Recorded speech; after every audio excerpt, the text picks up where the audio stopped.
बेंगलुरु के अतुल सुभाष का केस इस वक्त पूरे भारत में चर्चा का मुद्दा बना हुआ है। जिस तरीके से अतुल की 81 मिनट लंबा एक वीडियो सामने आया, 24 पेज लंबा एक नोट सामने आया जिसमें उन्होंने खुलकर उनकी पत्नी द्वारा उन पर लगाए गए आरोपों के बारे में बात करी। जिस तरीके से अतुल का केस सामने आया उस पर खुलकर चर्चा हो रही है। मर्दों के खिलाफ जो केस लगते हैं उनके ऊपर हर कोई बात कर रहा है।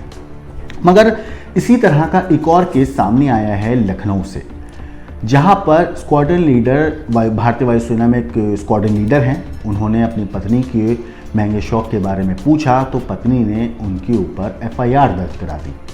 पति का आरोप है कि जब उन्होंने पत्नी से बातचीत करनी चाहिए कि उनके महंगे शौक इतने क्यों हैं, कहाँ से हो रहे हैं, पैसा कहाँ से आ रहा है, तो पत्नी ने उनके ऊपर झूठा मुकदमा दर्ज करा दिया, झूठी FIR दर्ज करा दी। लेकिन पत्नी का यहाँ पर कहना है कि जो उनके पति हैं वो साइको हैं, उनके साथ मारपीट करते हैं, उनका उत्पीड़न हो रहा है। ये सारे आरोप पत्नी ने लगा दिए। तो चलिए आपको तफसील से बताते हैं कि आखिर ये पूरा मामला है क्या। दरअसल साल 2016 में भारतीय वायुसेना में एक स्क्वाड्रन लीडर हैं जिनकी पोस्टिंग असम के तिनसुकिया में थी। इस पूरी स्टोरी में हम आपको स्क्वाड्रन लीडर का और उनकी जो पत्नी है उनका नाम नहीं बताएंगे, क्योंकि स्क्वाड्रन लीडर एक अच्छे को पद पर हैं भारतीय वायुसेना में, तो उनका नाम बताना ठीक नहीं होगा अभी, क्योंकि उन्होंने अपनी पत्नी के ऊपर भी आरोप लगाए हैं और वो अभी आरोप हैं, वो साबित नहीं हुए, तो उनका नाम बताना भी ठीक नहीं होगा। इसलिए इन दोनों का हम नाम नहीं बताएंगे, सिर्फ इनके जो महिला हैं और उनकी पत्नी है, इसी तरीके से उनके ऊपर आप बात करेंगे। तो कहानी आगे बढ़ाते हैं साल 2016 से, जब जो स्क्वाड्रन लीडर हैं उनकी पोस्टिंग असम के तिनसुकिया में थी। वो रहने वाले जो हैं आगरा के हैं, तो उन्होंने सोचा कि क्यों ना मैं अपनी पोस्टिंग लखनऊ में करवा लूँ। इसके लिए उन्होंने अपने विभाग में एक लेटर लिखा और कहा कि वो चाहते हैं कि उनकी पोस्टिंग लखनऊ में हो जाए। लेकिन मीडिया रिपोर्ट्स के मुताबिक विभाग से जवाब आया कि अगर आपको लखनऊ में पोस्टिंग चाहिए तो आपको वहाँ शादी करनी होगी। इसके बाद उन्होंने अपने घर में बात करी। घर वालों ने कहा कि वो तो चाहते ही हैं कि तुम्हारी शादी हो जाए, तो क्यों ना तुम्हारी लड़की ढूंढ लेते हैं जो लखनऊ की हो। वो भी तैयार हो जाते हैं।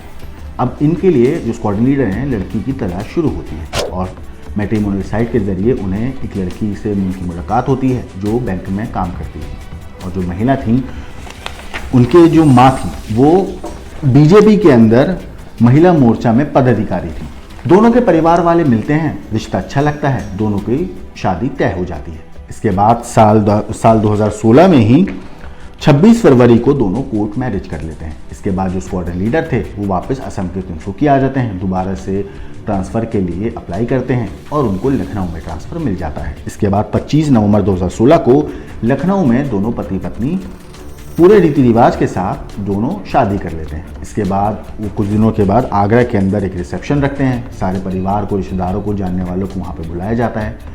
रिसेप्शन के कुछ दिनों के बाद तक वो आगरा में ही रहते हैं और फिर वापस लखनऊ दोनों आ जाते हैं। अभी लखनऊ में वापस आने के बाद उनको सरकारी घर मिला नहीं था, तो जो स्क्वाड्रन लीडर थे वो कुछ दिन अपने ससुराल में ही रहने लगते हैं। कुछ दिन लगते हैं, उन्हें अपना सरकारी घर मिल जाता है, तो दोनों पति पत्नी वहाँ पर शिफ्ट हो जाते हैं। अभी तक बिल्कुल सब कुछ ठीक चल रहा था, कोई लड़ाई नहीं, कोई झगड़ा नहीं, सब कुछ हंसी खुशी हो रहा था। इस बीच पति जो है उनको एक शिकायत हुई अपनी पत्नी से कि तुम ज़्यादा टाइम अपनी माँ के घर पर ही क्यों रहती हो। जाहिर सी बात है, जब आपका पति है वहाँ पे, पति पत्नी दोनों रह रहे हैं, तो पत्नी जो होती है वो ज़्यादा टाइम अपने मायके में रह रही थी। इस पर पति ने जब पूछा तो दोनों में थोड़ी बहुत बहस हुई। फिर एक दिन पत्नी से उनकी किसी बात को लेकर थोड़ा सा कहासुनी हुई और कहासुनी इतनी बड़ी कि पत्नी अपने मायके चली जाती है। कुछ दिन तक दोनों की बात नहीं होती है। फिर एक दिन जो स्क्वाड्रन लीडर थे वो अपने ससुराल पहुंचते हैं, देखते हैं कि वहाँ पे ताला लगा हुआ है।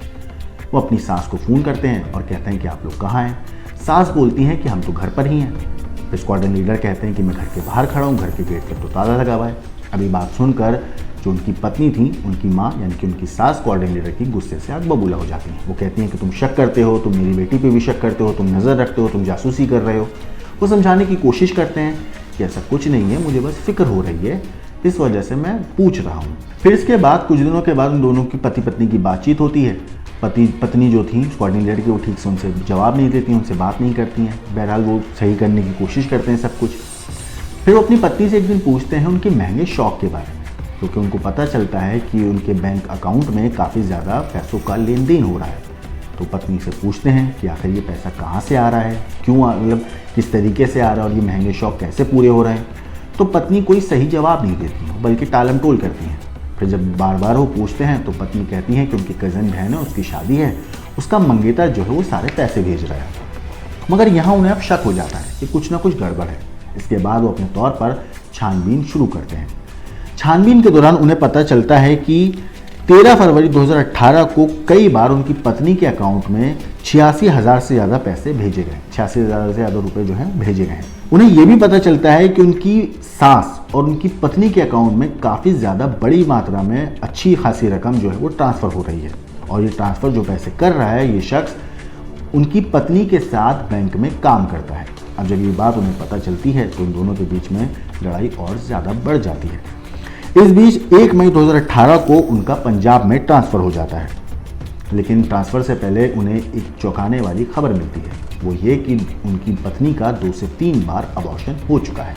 इसके बाद 30 अप्रैल 2018 को जब वो पंजाब जाने ही वाले थे, अचानक रात में लखनऊ के गोमती नगर पुलिस स्टेशन से उनको एक कॉल आता है। कॉल पर उनको बताया जाता है कि आपके खिलाफ आपकी पत्नी ने FIR दर्ज कराई है। उनकी पत्नी ने न सिर्फ घरेलू उत्पीड़न की जो FIR दर्ज कराई है उसमें उनके पति का नाम है, स्क्वाड्रन लीडर का नाम है, बल्कि उनके माँ बाप, उनके भाई को भी आरोपी बनाया गया है। अब ये बात सुनकर वो थोड़े से परेशान होते हैं, लेकिन कुछ दिनों के बाद उनको ये भी पता चलता है कि उनकी सास ने एक झूठा एफिडेविट भी थाने में दिया है और उसमें लिखा है कि उन्होंने माफ़ी मांगी है, जबकि स्क्वाड्रन लीडर का कहना है कि उन्होंने किसी भी एफिडेविट पे हस्ताक्षर किए ही नहीं है। जब वो RTI डालकर इस बारे में जानकारी मांगते हैं तो उन्हें जवाब नहीं मिलता। फिर उनकी पंजाब से इस बीच गुवाहाटी जो है उनका ट्रांसफ़र हो जाता है, उनकी पोस्टिंग अब गुवाहाटी हो जाती है। अब जब गुवाहाटी उनका पोस्टिंग होती है तो अपनी नानी सास को और अपनी सास को फ़ोन करते हैं और उनको गुवाहाटी घूमने के लिए बुलाते हैं और बताते हैं वहाँ पर आने के बाद कि देखिए मैं इस शादी में रहना चाहता हूँ, मैं आपकी बेटी को खुश रखूँगा, हम दोनों साथ में रहेंगे, कुछ गलत नहीं होगा। वो समझाते हैं और उसके बाद वो ये भी बताते हैं कि मैं अपनी पत्नी के साथ सिंगापुर घूमने जाने का प्लान भी बना रहा हूँ। 3 लाख रुपए खर्च करके टिकट, वीज़ा, होटल बुकिंग सब कर लिए हैं। मगर 15 नवंबर 2018 को उनको एक खबर मिलती है। वो खबर ये थी कि जो उनकी पत्नी है स्क्वाड्रन लीडर की, उसने गुवाहाटी में एक FIR दर्ज कराई है और FIR में लिखा गया है कि उनके ऊपर दहेज प्रताड़ना और मारपीट का मुकदमा जो है ये दर्ज हुआ है। अब जब बात उन्हें पता चलती है तो वो भी हैरान कि ऐसा कुछ हुआ नहीं है, लेकिन मेरे खिलाफ झूठी कंप्लेन क्यों दर्ज हुई। इसके बाद से वो पति पत्नी अब साथ नहीं रहते। हालांकि इस पूरे मामले पर पति जो है उन्होंने ये भी आरोप लगाए हैं कि जो उनकी पत्नी है उनका उनके बैंक में ही एक सहयोगी है, कलीग है, उसके साथ अवैध संबंध है। दोनों शादी से पहले रिश्ते में थे, दोनों का रिलेशनशिप था, लव रिलेशनशिप, लेकिन शादी के बाद भी दोनों जो है आपस में अभी भी मिलते हैं। उनका ये भी कहना है कि उनके पास ऐसे कई सबूत हैं जिससे ये साबित हो जाएगा कि साल 2024 में ये दोनों औरंगाबाद के होटल एलोरा हेरिटेज रिजॉर्ट में रुके, साथ ही वाराणसी के ले लोटस होटल में एक साथ ठहरे थे, जिनके इनके पास सबूत हैं। लेकिन जब इस केस में उनकी पत्नी से जवाब मांगे गए, उनसे पत्नी से सवाल पूछे गए, तो पत्नी का कहना है कि उनके पति ने उनके खिलाफ कई शिकायतें की हैं और उन्होंने गोमती नगर पुलिस और ACP ऑफिस में अपना पक्ष रख दिया है। उनके पति कुछ भी शिकायत करें उन्हें कोई फ़र्क नहीं पड़ेगा। उनके सभी आरोप मनगढ़ंत हैं, वो साइको हैं। उन्होंने खुद मुझे मारा पीटा है, जिसकी शिकायत मैंने भी दर्ज कराई है। अब इस केस में FIR जो हुई है वो हो चुकी है, पुलिस तफ्तीश कर रही है, इसी पे लेवल पे इस पूरे मामले में तफ्तीश हो रही है।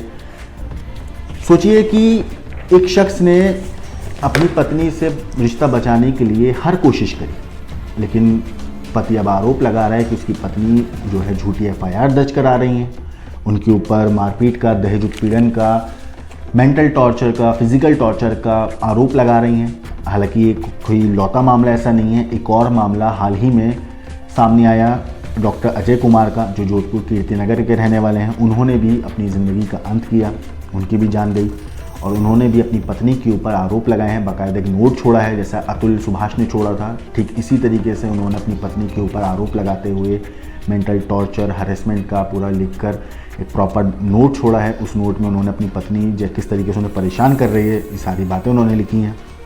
डॉक्टर अजय कुमार जो थे वो असिस्टेंट प्रोफेसर होम्योपैथिक हैं, जोधपुर के अंदर थे।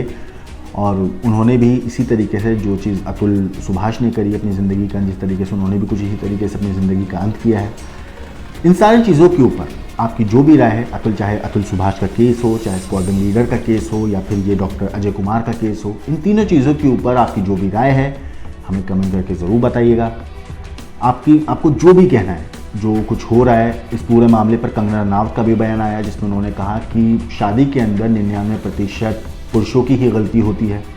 इस बयान के ऊपर भी आपकी जो भी राय है हमें कमेंट करके बताइएगा।